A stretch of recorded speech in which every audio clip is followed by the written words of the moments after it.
సాయి రాజేష్ గారు special thanks sir. ఈ సినిమానే కాదు, నా నిర్బంధం చూసి ఫస్ట్ నాకు డబ్బులు పంపించి పబ్లిక్గా పోస్ట్ పెట్టి, అంటే ఒక ఎడ్యుకేటెడ్ పీపుల్లో, ఒక అబోవ్ మధ్య తరగతి పీపుల్లో ఉన్న డౌట్ ఉంటే కూడా అది కూడా ఈయన ఇమేజ్ని పణంగా పెట్టి నా గురించి పెట్టి ఆయన ప్రమోట్ చేశారు. Is the first person among all the celebrities. ఆయన అంటే స్పెషల్ రెస్పెక్ట్. సో ఆయన ఈరోజు వచ్చారు మమ్మల్ని ఇంటర్వ్యూ చేయడానికి, అదే ఆయన తెలుసుకోవడానికి, లేకపోతే ప్రమోట్ చేయడానికి. In otherwise thank you so much sir. Thank you అండి. అంటే యాక్చువల్లీ నేను ఇంటర్వ్యూ చేయడం కంటే కూడా చాలా క్యూరియాసిటీ ఉందన్నమాట, ఎస్పెషల్లీ తనతో మాట్లాడడానికి. నేను తెలుసుకోవాలనుకుంటున్నా, నేర్చుకోవాలనుకుంటున్నా చాలా విషయాలు. సో నిర్బంధం పక్కన పెడితే అంటే ఐ థింక్ ట్రావెల్ కష్టాలు ఇద్దరివి ఒకటే అనుకుంటున్నాను నేనంటే. నేను హృదయకాలం తీయటానికి ముందు ఏవైతే కష్టాలు పడ్డానో నాకంటే కొన్ని 10 రెట్లు 100 రెట్లు తను ఎక్కువ పడి ఉంటాడు అనే ఒక తెలియదు నాకు కూడా. ఇప్పుడు నేను తెలుసుకోవాలి, మీ గురించి తెలుసుకోవాలి, మీ మేకింగ్ గురించి తెలుసుకోవాలి. ఇప్పుడు అసలు మీ ఎలాంటి పరిస్థితిలో ఉన్నారు, మానసిక స్థితి ఏంటి? ఎందుకంటే డైరెక్షన్ చేయడం ఒకటే కాదు, ఇన్ని క్రాఫ్ట్లు హ్యాండిల్ చేస్తున్నారు. అసలు ఎలా నిజం చెప్తున్నాను అంటే, నేను అసిస్టెంట్ డైరెక్టర్గా ప్రయత్నాలు మొదలుపెట్టినప్పుడు నేను 2005లో వచ్చాను. 2010-11 వరకు కూడా నాకు ఒక ఆఫీస్ మెట్లు ఎక్కడానికి కూడా నాకు ఏ అవకాశం రాలేదు. అసిస్టెంట్ డైరెక్టర్ అవ్వడానికి కూడా నాకు రాలేదు. కానీ ఇంత సౌండ్ సార్ రోజు ఎలా చేయగలుగుతున్నాడు? నాకు ఫస్ట్ కొద్దిగా అంటే కొత్త వాళ్ళకి, ఇప్పుడు అసలు మీ గురించి తెలియని వాళ్ళకి ఒక్కసారి మీరు మళ్ళీ చాలా ఇంటర్వ్యూలో చెప్పున్నా కూడా ఒక్కసారి చెప్పండి అసలు. అంటే ఎక్కడ మీ ప్రస్థానం మొదలైంది, ఎక్కడ మీ పేరు వినిపించడం మొదలైంది, దానికి ముందు పడిన ఒక చిన్న కష్టం ఏంటి? అంటే నేను 2004లో జూనియర్ ఆర్టిస్ట్గా వచ్చాను సార్. హీరో అవుదాం అనే డ్రీమ్లో వచ్చాను. వచ్చినప్పుడు చేశాను 2-3 చిన్న సినిమాలు చేశాను జూనియర్ ఆర్టిస్ట్గా, అంటే బ్యాక్గ్రౌండ్ ఆర్టిస్ట్గా.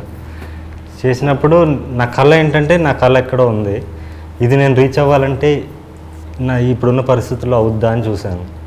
అంటే ఇప్పుడు నా వెనక డబ్బు అన్నా ఉండాలి, లేదా నా దగ్గర ఒకవేళ టాలెంట్ ఉన్నా కూడా అది గుర్తించే దర్శకులు ఉండాలి, వాళ్ళతో ఒక ర్యాపో మెయింటైన్ చేయాలి, ఒక జర్నీ చేయాలి.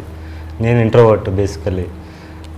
సో నేను అనుకున్నది ఎలా సాధించగలను నాకు నేనుగా, నాలో ఉన్న ఇప్పుడు నేను హ్యూమన్ మేనేజ్మెంట్లో అంత ఇది కాదా, పట్టు లేదు నాకు. సో హ్యూమన్ మేనేజ్మెంట్లో అసలు పట్టు లేనివాడు, ఒంటరిగా ఎక్కువ జీవితం గడిపినవాడు ఒంటరిగా ఎలా ఎదగలడు అని నేను ఆలోచించి నేనే దర్శకుడిగా మారితే బాగుంటుందేమో అనిపించింది సార్. అంటే బికాస్ చిన్నప్పటి నుంచి కూడా నేను దూరదర్శన్కి ఎక్కువ ఎక్స్పోజ్ అయ్యాను సార్.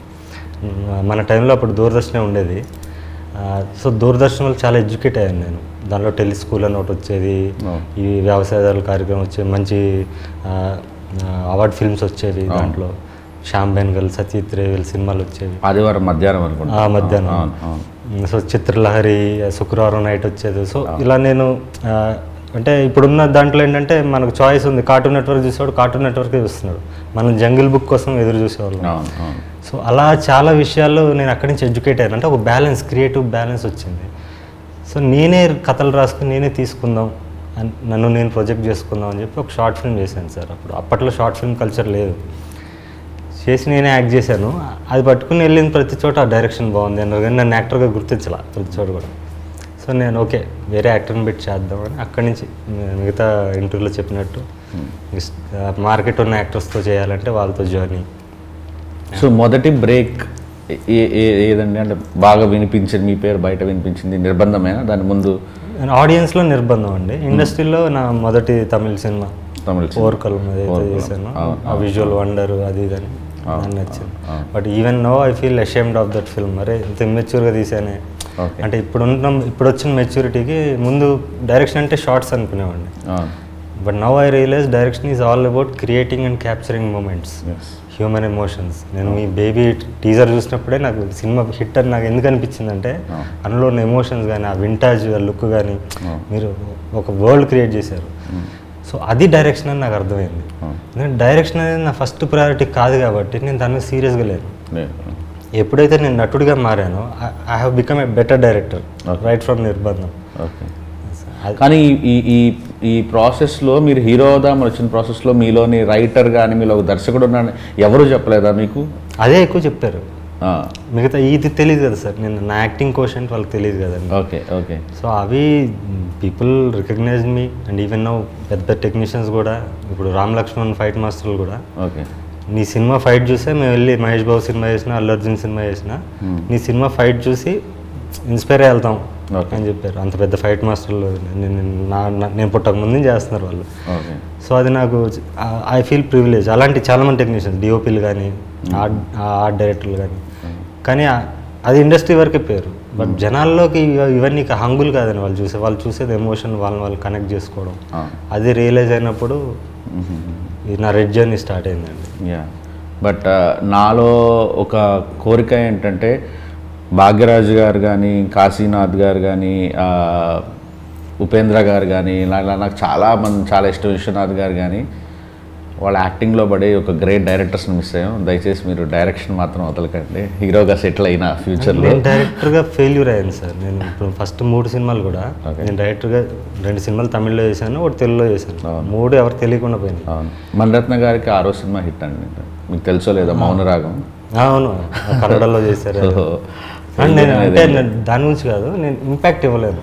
డైరెక్టర్గా నాకు ఒక పర్టికులారిటీ లేదు కాబట్టి, నాకు అంటే ఇంట్రెస్ట్ లేదు, కంప్లీట్ ఇంట్రెస్ట్ లేదు కాబట్టి. ఇది ఎందుకు చేస్తా అంటే నా బతుకు తెరుగు. నన్ను నేను ఎస్టాబ్లిష్ చేసుకోవాలంటే నాలో ఒక దర్శకుడు ఉండాలి, ఒక మ్యూజిక్ డైరెక్టర్ ఉండాలి, ఒక ఎడిటర్ ఉండాలి. ఇవన్నీ చాలా స్ట్రెయిన్ ఈ జాబ్. కానీ ఫైనల్గా వీడి కోసమే నేను బతుకుతున్నాను. సో వాడిని వదిలేసి మళ్ళీ నేను నాలాగా ఉంటే మళ్ళీ 3 సినిమాలాగా అయిపోతాను. అది నాకు ఆ క్లారిటీ ఉంది. అందుకే అతను నడిపించడానికి దర్శకుడిని కూడా అలానే ముందుకు తీసుకెళ్ళి ఇద్దరు కలిసి వెళ్ళండి అంటున్నాను నేను చెప్పి. అదే సో ఒకరి కోసం ఒకరిని వదిలేయకండి అంటున్నాను. బయట వేరే సినిమాలు చేసినప్పుడు మాత్రమే నటుడుగా చేస్తానండి. నా సొంత చేసినప్పుడు definitely I direct my self. అంటే సంవత్సరానికి ఒక సినిమా చేయాలని ఉంది. బయట నటులతో అయితే డైరెక్ట్ చేయలేను. అంటే ఈ వీటన్నిటికీ వెనకాల యూజువల్లీ మనలాంటి వాళ్ళు అంటే ఇలా ఏ బ్యాక్గ్రౌండ్ లేకుండా మనమే ప్రొడ్యూస్ చేసుకొని, లేకపోతే మనం డైరెక్షన్ చేసుకొని ఎతికేట ప్రాసెస్లో 3 మార్గాలు అంటే, ఒకటి ఎక్కడో దగ్గర పెద్ద అప్పు తెచ్చి సినిమాలు చేయటం, లేదా ఫ్రెండ్స్ దగ్గర తీసుకోవడం, లేదా క్రౌడ్ పుల్లింగ్. సో మిమ్మల్ని నడిపిస్తుంది ఎవరు ఈ ప్రాసెస్లో, ఈ సినిమాలన్నింటిలో? అభిమానులు అండి. నేనంటే నా ఫ్రెండ్స్ ఉంటారు ఎక్కువ.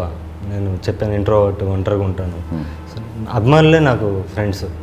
సో అందులో అభిమానుల నుంచి వచ్చిన మ్యాడ్ ఫిల్మ్ లవర్స్ ఎవరైతే ఉంటారో, అరే వీడు రావాలి, వీడు మన పార్ట్ మనం చేయాలి అని అందరితో కూడా 1 to 1. వీళ్ళందరూ గ్రూప్గా కాకుండా విడివిడిగా నాకు ఫండ్ చేసి అన్కండిషనల్గా నువ్వు సినిమా చేయి అనే ఒక ప్రాసెస్ జరిగింది సార్. దానన్నిటికీ కారణం నా గత 3 సినిమాలు. నేను ఫ్రీగా రిలీజ్ చేసి కళనాది వేల మీద అనే కాన్సెప్ట్లో చేయడం వల్ల ఒక ఎమోషనల్ కనెక్ట్ అయిన వాళ్ళు ఎక్కువ మంది ఉన్నారు. వాళ్ళందరూ సపోర్ట్. నిర్బంధం ఆ టైంలో ఎంతండి మీ బడ్జెట్స్? యాక్చువల్లీ నిర్బంధం తక్కువే సార్. నిర్బంధం 8 daysలో తీసానండి. అది కూడా మేకింగ్ వీడియోస్ ఉంటాయి, చిన్న కెమెరాలు. నేను మొత్తం అన్నీ చూసుకోవాలి, నిన్న మొత్తం యూట్యూబ్లో మొత్తం షాక్ అయిన 8 daysలో తీసింది. అది 8 days. నిర్బంధం 2 వచ్చి 22 daysలో తీసాను. అది మొత్తం పొలిటికల్ ఫిల్మ్. మాంగళ్యం కూడా ఇంచుమించు అన్ని డేస్లో 23-24 days. ఓకే. పరాక్రమం ఎన్ని రోజులు తీసారు? ఇది కూడా అంతే. కాల్ షీట్స్ ఎక్కువ అండి దీనికి. 57 call sheets. Okay. You follow అంటే యూనియన్ రూల్స్ అవన్నీ ఫాలో అవుతారండి, లేకపోతే గరిల్లా స్టైల్? లేదు, ఇప్పుడు ఫాలో అవ్వాలి కదండి. ఇప్పుడు సినిమా మెయిన్ స్ట్రీమ్ చేస్తాం కదా. కెమెరామెన్ కూడా ఆయన పెద్ద కెమెరామెన్ అండి, 100% లవ్ చేసిన ఆయన. సో ఆరియల్ ఎక్సా కెమెరా అన్ని కొంచెం పెద్ద సెటప్. అండ్ నేను పరాక్రమం ట్రైలర్ నమ్మండి నమ్మకపోండి ఒక 10-15 సార్లు చూసుంటాను. Thank you so much. నిన్నటి నుంచి ఏదో మ్యాజిక్ ఉంది, మీలో మ్యాజిక్ ఉంది, మీ మాటల్లో మ్యాజిక్ ఉంది, మీ డైరెక్షన్లో మ్యాజిక్ ఉంది. You belong to somewhere. అంటే నాకు తెలిసి ఇంకొక 1-2 సంవత్సరాల్లో మీ పేరు గట్టిగా వినిపించబోతుందని నాకు తెలుసు. అంటే ఏముందో నాకు తెలియదు పరాక్రమంలో. నేను ఎందుకు అన్నిసార్లు చూస్తున్నాను కూడా నాకు తెలియదు. మళ్ళీ చూడాలనిపిస్తుంది, మళ్ళీ చూడాలనిపిస్తుంది. అందులో మీన్ అంటే నేను ప్రాపర్గా ఎక్స్ప్లెయిన్ చేయలేను. Well designed. మొదటి నుంచి నేను అంటే నిర్బంధం కానీ లేకపోతే మాంగళ్యం కానీ ఆ మాటల్లో రాసే మాటల్లో మ్యాజిక్ ఉంటుంది కాదంట. బట్ ఇది ఇంకా నేను ఎస్కేఎన్కి ఇమీడియట్గా పెట్టాను. లైక్ చూసావా నువ్వు పరాక్రమం అంటే ఇరకదీశాడు రాజా, అసలు యాక్టింగ్ అయితే చంపేస్తున్నాడు, అసలు చాలా బాగుంది సినిమా అంటే ఎవరు ఎందుకు ముందుకెళ్ళట్లేదు ఇండస్ట్రీలో, ఎందుకు దాన్ని సరిగ్గా వాడుకోవట్లేదు అంటే నాకు తెలియదు. అందుకే నేను ఇమీడియట్గా కాల్ కొట్టాను, sir can we do a film అని మీతో. అంత బ్రిలియంట్గా నచ్చింది నాకు. నేను ఎప్పుడెప్పుడా అని వెయిట్ చేస్తున్నాను. యాక్చువల్లీ హోప్ నేను ఇక్కడ హైదరాబాద్లో ఉన్నట్టే ఇమీడియట్గా వెళ్ళిపోయి సినిమా చూస్తాను. సినిమా చూసి నేనే ఇది చేస్తాను. Very big fan of you. Thank you so much sir. అయ్యో అన్డౌటెడ్లీ అసలు మీరు ఆ 2 షేడ్స్ 3-4 షేడ్స్ ఉన్నాయి ఇది ట్రైలర్లోనే. నాకు అసలు ఈచ్ అండ్ ఎవ్రీ కొన్ని షార్ట్స్ గురించి అసలు ఇదేంటి అని డిస్కస్ చేయాలన్నంత కుతూహలంగా ఉంది. Your a great film maker and great actor also. Thank you sir. So looking forward actually. Thank you so much. So మీరండి అంటే ఇప్పుడు మీరు చూసుంటారు కదా, నీకు హార్డ్ హిట్టింగ్ ఫిలిమ్స్ తను తీసేవన్నీ ఎక్కడ భయం అనిపించలేదా మీకు? అంటే ఇప్పుడు నేను అంటే హార్డ్ హిట్టింగ్ ఫిలిమ్స్ అంటే మేము బేబీ తీశాను, ఇప్పుడు మీరు చూసుంటారు బేబీ, మా వైష్ణవికి వచ్చిన తర్వాత ఇది కానీ.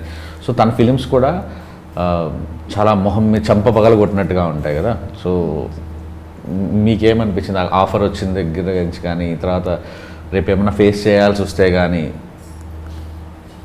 యాక్చువల్లీ సార్ గురించి నాకు తెలీదు. ఒక ఫ్రెండ్ తీసుకెళ్ళారు సార్ దగ్గరికి, ఒక క్యారెక్టర్ ఉంది చేస్తావా అంటే ఓకే అని చెప్పి చూశాను సార్ని. చూసి ఆడిషన్ వీడియో పంపమన్నారు, పంపించాను. అలా సెలెక్ట్ చేశారు. సార్ ఏం మూవీస్ తీసారో తెలియదు. తెలిసిన తర్వాత ఇప్పుడు ఏమనిపిస్తుంది? చూసాగా మంగళం తర్వాత ఏమనిపించిందని అడిగారు. భయం వేసిందా? భయం వేసిందంటే భయం లేదు. Your lucky actually. సో వీళ్ళు తర్వాత తెలుస్తుంది. సార్ నాకు మీ యాక్టింగ్ అంటే చాలా ఇష్టం. మనకి కామన్ ఫ్రెండ్స్ కూడా మనం చాలాసార్లు ఫోన్ మాట్లాడుకున్నాం. ఏంటి అసలు మీ ఇద్దరి మధ్య ఎందుకు ఇంత బాండింగ్? ప్రతి సినిమాలో మీరు లేకుండా ఎందుకు ఆయన సినిమాలు తీయట్లేదు? డబ్బులు ఏమైనా పెడుతున్నారు? సార్ గొప్పతనం అనుకోండి, అదృష్టం అనుకోండి. డబ్బులు నేనేం పెట్టట్లేదు సార్, డబ్బులు నేనేం పెట్టట్లేదు. నేను ఊరినే వచ్చేటప్పుడు మళ్ళీ ఒకసారి రివిజన్లా ఉంటుందని ఊరినే అలా కొన్ని చూసుకొని వచ్చానమాట. నిర్బంధం అన్నీ ఏంటి సార్ ఎందుకని ఆయనతోనే చాలా ఫస్ట్ నన్ను అంటే బాండింగ్ ఉందండి మా ఇద్దరి మధ్య. అంటే ఫస్ట్ ఆయన ఆడిషన్కి వచ్చారు. నేను నిర్బంధం ముందు ఒక సినిమా అనుకున్నాను, దానికి ఆడిషన్కి వస్తే ఈయన లుక్ నచ్చింది నాకు. ఆడిషన్ చూసా పర్ఫార్మెన్స్ చాలా బాగా చేశారు, రియలిస్టిక్గా చేశారు, ఈయన బాగుంటుంది అనుకున్నాను. తర్వాత ఆ సినిమా కరోనా వచ్చింది, ఫస్ట్ షెడ్యూల్ తర్వాత ఆపాను సార్. నిర్బంధం స్టార్ట్ చేసినప్పుడు నాకు అశోక్ అన్న క్యారెక్టర్ క్రియేట్ చేసినప్పుడు నాకు ఈయన గుర్తొచ్చారు. ఈయన గుర్తొచ్చాక చెప్పాను, ఇలా ఉంది సార్ ఒక క్యారెక్టర్ ఉంది, ఇలా రేపిస్ట్ క్యారెక్టర్ అది అని చెప్పారు. పైపైన చెప్పాను, నాకే తెలీదు ఐడియా నేను ఏం చేయబోతున్నా అని. ఓకే సార్ చేద్దామన్నారు. వచ్చాము. ఆ ఫస్ట్ సీన్ అమ్మాయిని రేప్ చేసే సీన్ ఉంటుంది కదా సార్ అక్కడ, అది ఫస్ట్ డే. ఆయన ఒక అబ్జెక్షన్ పెట్టలేదు. ఆయన యాక్చువల్లీ ఒక road contractor, above middle class family, 2 daughters ఉన్నారు, ఎడ్యుకేటెడ్ ఫ్యామిలీ. వాళ్ళ అన్నయ్య వాళ్ళ తమ్ముడు కూడా డైరెక్టర్, కెమెరామెన్ కమ్ డైరెక్టర్ ఆయన. సో ఆయన ఎక్కడ అబ్జెక్షన్ పెట్టకుండా ఎక్కడ ఒక్క క్వశ్చన్ చేయలేదు, బ్లైండ్గా ఫాలో అయిపోయాడు ఆయన. అంటే ఆయన చూస్తేనే ఏదో అప్పటికి నేనేమి కాదు, అట్లీస్ట్ ఈ రోజంటే చిన్న ప్రొఫైల్ ఉంది, అప్పుడు ఏమి కానివ్వండి ఆయన ఇంత ఆరాధించి నమ్మేసి ముందుకు వచ్చారు అనేది అదొక ఉంది. అఫ్కోర్స్ ఆయన నమ్మిన దానికి ఆయన ప్రతిఫలం వచ్చింది, బట్ ఆ జెన్యూనిటీ నచ్చిందండి. సో ప్రతి సినిమాలో ఈయన ఉండాలి అనేది ఒకటి అయిపోయింది మైండ్లో. ప్రతి డైరెక్టర్కి మీలాంటి వాళ్ళు ఉండాలి సార్. యాక్చువల్లీ ఉన్నారు, నా లైఫ్లో కూడా అలా ఉన్నారు. నేను దీంట్లో అయితే ఆయన క్రియేట్ చేశాను. నేను యాక్చువల్లీ గెడ్డం కంటిన్యూటీ ఉంది, ఎవరితో సినిమా అన్నారు, చిరంజీవి సినిమా ఏదో. నేను చెప్తాను సార్. అదే సార్ ఒకసారి ఫోన్ చేసి ఇట్లా సినిమాలో ఒక పోలీస్ క్యారెక్టర్ అనుకుంటున్నాను అన్నారు. అన్న తర్వాత నేను వేరే మూవీ ఒకటి పీపుల్స్ మీడియా వాళ్ళది అనుకుంటే వెబ్ సిరీస్ స్టార్ట్ అవుతుంది అని చెప్పి వాళ్ళు ఓ లుక్ కూడా పంపించారు సార్. అంటే గడ్డం కొంచెం ఎక్కువ ఉంటుంది, ఆ గడ్డం పెంచండి, ఒక 2-3 మంత్స్ పెంచండి, పెంచిన తర్వాత స్టార్ట్ చేద్దామని అన్న. ఆ టైంలో సార్ ఫోన్ చేస్తే సార్ ఇట్లా మరి గడ్డం ఉంది సార్, వేరే మూవీ ఇట్లా ఒకటి అంటే వెబ్ సిరీస్ ఒకటి ఆఫర్ వచ్చింది. లేదు సార్ మీరు వదులుకోకండి, నేను వేరే ఆప్షన్ చూసుకుంటానని అన్నారు. పెట్టేశారు ఫోన్. నాకు ఒకటే ఆలోచన, అరే ఇది మిస్ అవుతుంది అని ఆలోచన ఉంది నాకు లోపల. తర్వాత కరెక్ట్గా 2 రోజులకు మళ్ళీ ఫోన్ చేశారు. ఫోన్ చేసి సరే ఏం కాదు, నేను క్యారెక్టర్ మారుస్తున్నా, పోలీస్ క్యారెక్టర్ గడ్డంతో సిక్ పోలీస్ క్యారెక్టర్ చేసేద్దాం దాన్ని అంటే నాకు అసలు ఎంత సంతోషమైందంటే, అంటే నా కొరకు ఒక క్యారెక్టర్ మార్చేసిండ్రు అంటే అది చాలా నేను గొప్పగా ఫీల్ అయినా సార్. అంటే నాకు నేను గొప్పగా ఫీల్ అయినా అసలు. అది చాలా నాకు వడ్డించేవాడు మనవాడైతే ఎక్కడ చూసింది ఆయన, మీరు కావాలనుకున్నారు కదా సార్. కానీ లుక్ కూడా యూస్ఫుల్ అయింది సార్. ఇప్పుడు మొత్తం సింగ్ గెటప్ ఉంది కదా sir, Sardarji getup. So sir అంటే మీరు చెప్పండి, అంటే what kind of film maker you are, అది నాకు తెలుసుకోవాలనుకున్నా. అంటే మీకోసం మీరు సినిమాలు తీస్తారా, జనంకి నచ్చాలని సినిమాలు తీస్తారా, ప్రొడ్యూసర్కి డబ్బులు రావాలని సినిమాలు తీస్తారా, 3 బ్యాలెన్స్ చేయాలనుకుంటారా? రెండోది సార్, జనాలు నచ్చాలి. జనాలు నచ్చితేనే ఆటోమేటిక్ మనీ విల్ ఫాలో కదా సార్. ఎక్కువ మంది జనాలు నచ్చాలి ఆబ్వియస్గా. అది ప్లస్ ఇంకోటి ఏంటంటే, ఇంతకుముందు చందమామ కథలు తీసేవాడిని ఫస్ట్ 3 సినిమాలు కూడా అలాగే రాసేవాడిని నేను. తర్వాత సమాజానికన్నా పెద్ద పెద్ద కంటెంట్ ఏముంది అనిపించింది. సమాజంలో ఉన్న కంటెంటే చాలా ఎక్కువ ఉంది, మనకు సొంతంగా రాయాల్సిన అవసరం లేదు అనిపించి దీంట్లోంచి ఇన్స్పైర్ అవుతూనే నా ఐడియాలజీని ఎంబెడ్ చేస్తూ నేను కథలు రాయడం మొదలుపెట్టానండి. అందుకని on location off the cuff రాస్తున్నాను. అంటే సినిమా స్టార్ట్ చేసినప్పుడు క్లైమాక్స్ ఏంటో తెలియకుండా స్టార్ట్ చేశాను మొదటి సినిమాలో. అలా స్టార్ట్ అయిందండి. అంటే ఒక సినిమా నేను అడిగేది అంటే, ఇప్పుడు సినిమాని ఒక కళగా చూడాలి, డబ్బులు మనకు వస్తే ఏంటి రాకపోతే ఇది ఒక ఆర్ట్ ఫామ్ అని బిలీవ్ చేయటమా, లేకపోతే పెట్టిన డబ్బులు తిరిగి రావాలి, జనాలు విపరీతంగా. అంటే మీకు ఫర్ ఎగ్జాంపుల్ చెప్తాను సార్, నేను హృదయకాలం తీసినప్పుడు విపరీతంగా ట్రోల్ చేశారు నన్ను ఒక సెక్షన్ ఆఫ్ ఆడియన్స్. ఇప్పుడు బేబీ తీసినప్పుడు బేబీకి కూడా నిబ్బా నిబ్బి సినిమా అంటారు, తిడుతుంటారు. కొబ్బరిమట్ట సినిమా తీసినప్పుడు కూడా అదే తెలుగు సినిమా పరువు తీస్తున్నావు అంటారు. సో నేను ఒక రాజమండ్రి థియేటర్కి వెళ్ళినప్పుడు అక్కడ మాస్ ఆటో డ్రైవర్ ఒకతను, ఒక తాగేసి ఒకతను, వాళ్ళు ఎంజాయ్ చేస్తుంటే కడుపు నిండిపోయింది. అంటే మనం ఎక్కడో పేపర్ మీద రాసింది ఎవరికో ఆనందం ఇస్తుందంటే ఇంకా అంతకు మించి ఏం కావాలి. తిడితే తిట్టారు కానీ వీళ్ళందరినీ హ్యాపీ ఉంచడమే వీళ్ళందరి దగ్గర ఉంటే దాని డబ్బులు కూడా ఫాలో అవుతాయి. సో నేను ఆ మార్గం ఎంచుకున్నాను యాక్చువల్. అంటే అందరికీ నచ్చాలి సినిమా అనేది. సో మీరు అదే ఫాలో అవుతారా, లేదంటే సినిమాకి ఒక బాధ్యత ఉండాలి, ఇది కొన్ని ఎథిక్స్ ఉండాలి, క్యారెక్టర్లకి? అంటే ఇప్పుడు బేబీ రాసాడు ఫ్లాడ్ క్యారెక్టర్స్ రాశాను, కొంతమందికి అర్థమైంది, కొంతమంది ఉమెన్ ఇన్సల్ట్ చేశాను అన్నారు. బట్ అది దాంట్లో ఉన్న ఫ్లాడ్ క్యారెక్టర్, మనుషులు అలానే ఉంటారు నిజ జీవితంలో అనేది నేను అనుకున్నాను. సో మీరు ఎలా ఆలోచిస్తారు రాసేటప్పుడు? స్వేచ్ఛగా ఆలోచిస్తారా, లేదు సొసైటీలో ఇలా ఉన్నాయి కాబట్టి ఇలాంటిది నేను రాయకూడదు అనుకుంటారా, ఈ పాత్రలకి ఈ పాత్ర ధర్మాలు ఎలా ఉండాలనుకుంటారా, ఎలా అనుకుంటాను? అంటే అదే అందరికీ నచ్చాలి, ఎక్కువ సెక్షన్ ఆఫ్ ఎక్కువ మెజారిటీ పీపుల్కి రీచ్ అవ్వాలని అనుకుంటామండి. ఎనీ ఫిల్మ్ మేకర్ని అనుకునేది. మీరు అన్నది వాళ్ళు టోటలీ ఆర్ట్ ఫిల్మ్ తీసే డైరెక్టర్స్ ఉంటారు, వాళ్ళు మన కళలు ఇప్పుడు గొప్ప గొప్ప దర్శకులు సచిత్రి అని ఆయన ఉన్నారు. ఈజ్ నాట్ మామూలు ఏమైనా తెలియదు అని పేరు. నేను అలా అవ్వాలనుకుని రాలేదు. అంటే ఫస్ట్ నేను యాక్టర్ కన్నా ముందు డైరెక్టర్ అయితే కూడా ఎలాంటి డైరెక్టర్ అవ్వాలంటే ఒక కమర్షియల్ సినిమానే నా స్టైల్లో, అంటే నా ఊహ, ప్రతి మనిషికి ఒక ఊహ ఉంటుంది సార్, ప్రతి ఫిల్మ్ మేకర్కి. ఇప్పుడు మీ ఊహలో బేబీ మీరు తీసింది వేరు, అదే బేబీ వేరే దర్శకులు చేస్తే ఆయన ఊహ వేరు ఉంటుంది. సో అలా తీస్తూనే కమర్షియల్ సినిమాని తీయాలి, అంటే అందరినీ అలరించే సినిమా తీయాలనుకున్నాను సార్. ఎవరు సార్ అంటే యాక్టర్గా ఎవరు ఇన్స్పిరేషన్, అంటే ఎవరిని ఎక్కువ ఫాలో అవుతారు మీరు? యాక్టర్ అంటే అందరు చాలామంది ఇన్స్పిరేషన్స్ ఉన్నారు సార్. ఫస్ట్ చిరంజీవి చూసాక సినిమా చూసాను, ఆయన ఫస్ట్ లవ్. రజనీకాంత్ అంటే చాలా ఇష్టం నాకు, షారుఖ్ ఖాన్ అంటే ఇష్టం. ఇప్పుడు మీ మీద మీరు యాక్ట్ చేసేటప్పుడు ఎవరి ఇన్ఫ్లుయెన్స్ ఉండదు? 100% ఉండదు. అంటే రిహార్స్ చేయనండి నేను ఫస్ట్. ఇప్పుడు రైటింగ్ ఎలాగో యాక్టింగ్ కూడా అంతే. ఈ సత్యబాబు క్యారెక్టర్ కూడా నేను రిహార్సే చేయలేదు. ఇప్పుడు అదే మన చార్లీ చాప్లిన్ క్యారెక్టర్కి లాస్ట్ షెడ్యూల్ అది మొత్తం అన్నీ చేసేసి కొంచెం మళ్ళీ కొంచెం డిఫరెంట్ లుక్కి వచ్చి, సన్ లుక్ కోసం కొంచెం ఫేస్ సన్న కావాలి, ఈగల్ లుక్ ఉండాలని చెప్పి దానికోసం దీనికి వచ్చి కొంచెం చబ్బీ లుక్ ఉండాలి, కొంచెం డిఫరెంట్. అది తప్ప అక్కడికి వెళ్ళాక అప్పుడు నాకు నా ఇన్స్టింక్ట్స్ ఏం చెప్పాయో అదే చేశానండి. నాకు చార్లీ చాప్లిన్ క్యారెక్టర్ విపరీతంగా నచ్చింది. మా ఎస్కేఎన్కేమో క్రికెట్ అంటే సినిమా చూశాడు కాబట్టి తను ఆ ఎంటైర్ ఆ లుక్లో ఉన్నదంతా తనకు విపరీతంగా నచ్చిందని చెప్తున్నాడు. నాకైతే ఈ చార్లీ చాప్లిన్ అంటే what a great actor your అనిపించింది actually. Thank you sir. So ఇప్పుడు అంటే మీరు మరి నిర్బంధం కంటే ఒక కొత్త తీసుకొచ్చారు యాక్చువల్లీ. ఏంటి, ముందు డబ్బులు 1,00,000 టికెట్లు అమ్మితే నేను మీకు ఫ్రీగా రిలీజ్ చేస్తానని. Now you are coming in to the theatres, first time కదా థియేటర్స్ రావడం. ఎలా ఉంది సార్? అంటే నేను నా ఫస్ట్ సినిమా తీసినప్పుడు చాలా ఫ్రస్ట్రేషన్ ఉండేది. అంటే షోలు దొరకవు, ఎక్కడో ఊరవతలు ఇస్తాడు ఇద్దరు ముగ్గురికి, మన సినిమా వాల్యూ తెలియదు, మనం ఇంటర్నెట్లో ఎంత తోపులమైనా వాడికి అర్థం కాదు, ఎక్స్ప్లెయిన్ చేయలేం. డిస్ట్రిబ్యూటర్ వస్తారు, ఒక్కో సినిమాలు చూస్తారు, బాగానే ఉంది కానీ అండి ఈ ఎక్కడండి ఇలాంటివి అంటారు, ప్రింట్లో పబ్లిసిటీలు మీరు పెట్టుకోండి మేము రిలీజ్ చేస్తూ ఉంటారు, ఇలాంటివన్నీ తగులుతుంటాయి కదా. Are you facing those kind of problems? అంటే అది ఎప్పుడు ఉండేది సార్. నేను ఫస్ట్ సినిమా ఎప్పుడు ఫిల్మ్లోనే తీశాను, ఫిల్మ్ కెమెరాలో తీశాను. అప్పుడు కూడా ప్రొడ్యూసర్ వేరే పర్సన్ అయినా కూడా ఆయన కూడా కొత్తే. సో నేను అన్ని ఇదే జరిగింది మాకు. సో దానిదేం తప్పలేదంటాను. ఇప్పుడు వాళ్ళకి డిస్ట్రిబ్యూటర్స్ కానీ ఎగ్జిబిటర్స్ కానీ వాళ్ళు మార్కెట్లో ఎవరు ఉన్నారని చూస్తారు, వాళ్ళు ప్రజల్లోకి వెళ్ళి సర్వే చేయలేరు కదా సార్, అంత టైం ఉండదు వాళ్ళకి, వాళ్ళు ఇప్పుడు ఉన్న బిజినెస్ దీంట్లో. సో మనం రిలీజ్ చేసుకుని నిజంగా సినిమాలో మెరిట్ ఉంటే సక్సెస్ అవుతుంది కదండి. లేదు మెరిట్ అవ్వలేదు, లేకపోతే రీచ్ అవ్వలేదు, మనం అట్లీస్ట్ మనం ఒక స్టాంప్ వేస్తాం కదా. ఇప్పుడు నిజంగా మనల్ని అంతమంది అభిమానిస్తే పక్క ఊర్లో ఉన్నా కూడా వచ్చి చూస్తాడు మన కోసం. అలాంటి సినిమా తీయాలి, అలాంటి కంటెంట్ ఇవ్వాలి, వాళ్ళని ఎక్సైట్ చేయాలి. ఒక ట్రైలర్ అనేది ముఖ చిత్రం అండి దేనికన్నా.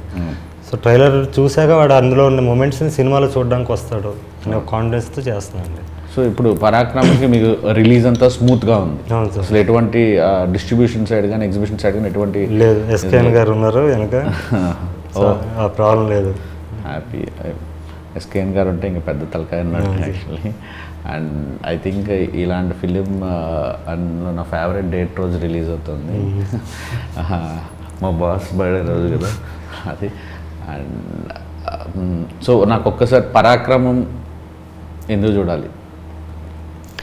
ప్రతి మనిషి కామన్ మ్యాన్ అంటే నేను అంటే నాలా బతికేయడం ఈజీ సార్. ఒక ఫోకస్ ఉండి ఒక ఇది ఉండి దానికోసం బతకడం ఈజీ. ఒక కామన్ మ్యాన్ అనేవాడు వాడు ఎన్నో కాంప్రమైజెస్, వాడు డ్రీమ్స్ని కంట్రోల్ చేసుకుని ఫ్యామిలీ కోసం ఇంకేదో బాండింగ్ కోసం బతుకుతుంటాడు. వాడు రోజు ఎంతోమందిని ఫేస్ చేస్తుంటాడు. వాడిని ద్వేషించేవాడు ఉండొచ్చు, వాడిని కమెంట్ చేసి ఒక బాస్ ఉండొచ్చు, వాడిని ప్రేమించి మోసం చేసిన వాళ్ళు ఉండొచ్చు, గెలిచిన ప్రేమ ఉంటుంది, ఓడిపోయిన ప్రేమ ఉంటుంది, గోతులు తగ్గడం ఉంటుంది, ఇలా రకరకాల క్యారెక్టర్స్ వాడి చుట్టుపక్కలే ఉంటారు. వీళ్ళందరినీ దాటుకుని వాడు జీవిస్తుంటాడు, లీడ్ చేస్తుంటాడు. కానీ వాడు ఊహలో మాత్రం వాడిని ఒక హీరోగా ఊహించుకుంటాడు, వీళ్ళందరినీ ఇలా కొట్టాలి, ఇలా తన్నాలి, ఇలా చేయాలనుకుంటాడు. సో అదంతా నేను సినిమాలో చూపించాలనిపించింది. సో లోవరాజ్ అనే మళ్ళీ కామన్ మ్యాన్కి ఏముంటుందంటే పుష్ప, కేజీఎఫ్ లాంటి సినిమాలు చూసి ఎంజాయ్ చేస్తారు, కానీ నేను వాళ్ళగా అవ్వాలనుకోరు. ఎందుకంటే క్రిమినల్ అవ్వాలనుకోరు ఎవరు, జైలు అంటే భయం, లేకపోతే రక్తపాతం ఇలాంటివి చేయకుండా మనం హీరో అవ్వాలనుకుంటారు. సో ఇందులో లోవరాజు రక్తపాతం చేయడు, క్రైమ్ చేయడు, ఏం చేయకుండా హీరో అవుతాడు. అంటే నేను ఒక 100 రూపాయలు పెట్టి టికెట్ కొనిపిస్తే నన్ను నవ్విస్తారా, ఏడిపిస్తున్నారా, రకరకాలుగా ఏ కైండ్ ఆఫ్ ఎమోషన్లోంచి నాకు హై ఇవ్వబోతున్నారు మీరు? అన్నీ ఉంటాయి సార్. అండ్ ప్రేమ ఉంటుంది, అదే మీరు అన్న వినోదం ఉంటుంది, యాక్షన్ ఉంటుంది, నటన ఉంటుంది. మెయిన్ నటన అండి. నటన కోసం ఖచ్చితంగా సినిమాని నటనే తీసుకెళ్తుందని నా ఫీలింగ్. నేను అదే అనుకున్నాను. బట్ అన్ని క్రాఫ్ట్లు అమేజింగ్ ఉన్నాయి, బ్యాక్గ్రౌండ్ స్కోర్, ఎవ్రీథింగ్, యాక్టింగ్ దగ్గర నుంచి మ్యూజిక్ కానీ కెమెరా వర్క్ కానీ ఎవ్రీథింగ్ ఈజ్ సో గుడ్. నాకైతే ఈ సినిమా ఆడాలని మనస్ఫూర్తిగా నా ఇంటర్వ్యూలు చేసుకోవడానికి నేను భయపడతాను, అలాంటి వచ్చి కూర్చొని చేస్తున్నానంటే నాకు అలా అనిపించింది. హార్ట్ఫుల్గా విష్ చేస్తున్నాను సార్, ముగ్గురికి ఆల్ ది బెస్ట్. ముగ్గురికి కెరీర్ సెటిల్ అవ్వాలి, మీరు పెద్ద స్టార్ అవ్వాలి, గ్రేట్ డైరెక్టర్ కూడా అవ్వాలి. Thank you sir. అందరికీ మెచ్చే రైటర్ కూడా అవ్వాలి. నాకు డైలాగులు మీ మాటలు రాసే పద్ధతి చాలా చాలా చాలా నచ్చింది. Good luck sir, good luck. Thank you so much. Thank you.